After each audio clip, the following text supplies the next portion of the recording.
Thank you. I'd like to thank everybody for coming out tonight for this press conference. It really means a lot to me. I want to get the ball rolling and take the first question. Cham-Pain, tell us about this Hire Cham-Pain campaign that you started and why. Well, I started the Hire Cham-Pain campaign because I've been in the business for a long time and I feel like I haven't got enough recognition. So I wrote a blog on my MySpace account and I told my story. And in my story I said I was a forgotten Beatle because all my boys, all my buddies went on to become big time wrestling stars. And I felt like I got left behind. Just like, you know, if I was one of the Beatles that got left behind when they made their big US tour. So that's why I entitled it The Forgotten Beatle. You know, so I wrote a blog and I told everyone, I said, you know what? If you believe in my story, please email the WWE, TNA, and Ring of Honor and let them know who I am. Let them know you want to see me on TV. Let them know you don't think I had a fair shake. And let me get in there and show them what I can do. So I told them, I said, if you believe in my story, help me out. And I've got worldwide support, and it means a lot. Next question. Can you tell us and the fans who may not already know the pedigree that you came from? Yeah. I came from an awesome pedigree. I came from Omega, which was the organization of modern extreme grappling arts who made our mark on the wrestling world in the late 1990s. With Matt Hardy, Jeff Hardy, Shannon Moore, Shane Helms, Joey Abs of the Mean Street Posse, Joey Mercury, who used to tag with Johnny Nitro. All these guys were regulars. I was a tag team one time in ECW with Jacked Up, Bowed Up, and Pucked Up, which was me. And you know what? All these guys wrestled in the same area in Southern Pines, North Carolina, in the same federation. We didn't bring anybody in. We didn't need to. We were the show. These were the regulars on the show every week. That's the pedigree I came from. Next question. How long have you been in wrestling? And how long have you been trying to get into the WWE? It's a good question. I've been in wrestling about 15 years now. I've been trying to get into WWE for 13 years. And I don't feel like I've had a fair shake. I don't feel like they know the talent that they're missing. I don't feel like in a 3-minute match they've seen what I can do. And I want to prove to the world and to WWE, TNA, and Ring of Honor that I am the man and they can make money, lots of money, off of me. Will you tell us about the call that you received from John Laurinaitis a couple of weeks ago? Yeah, I'll do that. I was sitting at home. It was a Wednesday night. I got a phone call. It was from John Laurinaitis, Johnny Ace, Senior Vice President of WWE. The call I've been waiting for all my life. The call I have been anticipating. The call that I thought I would never ever get. I get the call. He said, Marty Garner, this is John Laurinaitis of WWE. Let me tell you, my heart dropped. My heart dropped. I couldn't believe it. It's like, this is it. This is it. John Laurinaitis just called me. But I could tell by his tone that it wasn't a good call.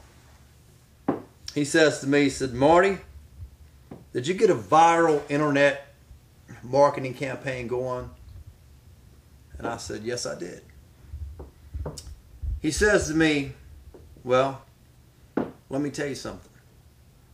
Somebody has tapped into our email at WWE and found out if you type in anybody's name plus .corp, you can get anybody.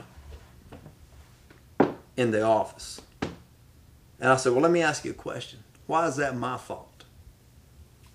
That thing was posted on Fan Nation. He said, well, did you put it on your internet site? I said, yes, I did. But it was public knowledge. It was already on there. I said, so how is that my fault that they found out that? He says to me, Marty, I told you before I like your work. You do great when you come up here, but I'm not going to hire you. I don't think you can make me any money. I said, well, that's where you're wrong. I said, you know what? It's hard to make you any money or show you I can make you any money in a 3-minute match where I get the hell beat out of me. I don't get the mic. I don't work any psychology in the match. You don't know me. I said, you've never seen me in a match, in a real match. I said, when you do, you're going to regret your decision.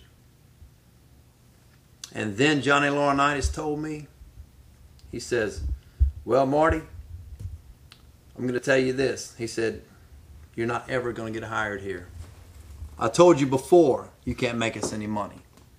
I said, well, you know what? I was just trying to get a fucking job. He says to me, now you're cursing at a senior vice president of WWE. I said, I'm not cursing at you. I'm cursing about the situation. I said, I'm frustrated, man. I've been trying to get in for a long time. He said, well, it doesn't matter. I don't want to see you around anymore. You're not welcome at my shows. And have a good night. And he hung the phone up. So let me tell you something. I was disheartened after that phone call. But I'm never going to quit. If you could say anything to Mr. Laurinaitis or Vince McMahon, what would it be? Well, here's the thing, young lady. I don't want to say anything to John Laurinaitis or Vince McMahon. Because talk is cheap. I can talk till I'm blue in the face. And they're not going to understand. What I want to do is show them what I can do. You know, if they said they couldn't make any money off me, you could put the WWE machine behind my pet cat. It can make WWE money. So don't tell me, Mr. Laurinaitis, you can't make money off me. You can make money off anybody. It's just who you choose to make money off of. It's not all about that. Next question. Why do you keep pursuing this almost impossible dream? You know why I keep pursuing it? I've been in it for a long time. And it's my passion. It's all I think about. I wake up thinking about it. I go to sleep thinking about it. You know what? It's not even about the money.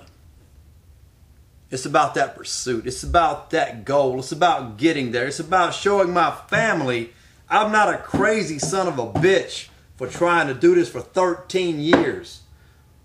I'm not crazy. I want to show them that I made it. I want to sign that contract and have a single tear rolling down my damn face when I sign it. Because I'm that passionate about it. It's just I'm goal-oriented, and I feel like if I don't get there that I have lost, and I'm not good at losing. I hate to lose. So yeah, I'm still at it because of that. Next question. What if you don't make it? Then what? If I don't make it, you know what? I feel good about myself because you know what? This is the biggest and hardest push that I've ever made.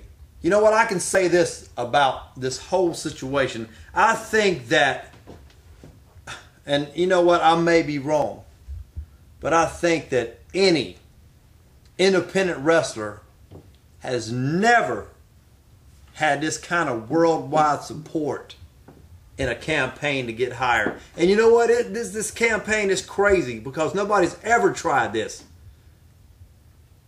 But I'm trying it. I'm going to make it one way or the other. Thank you.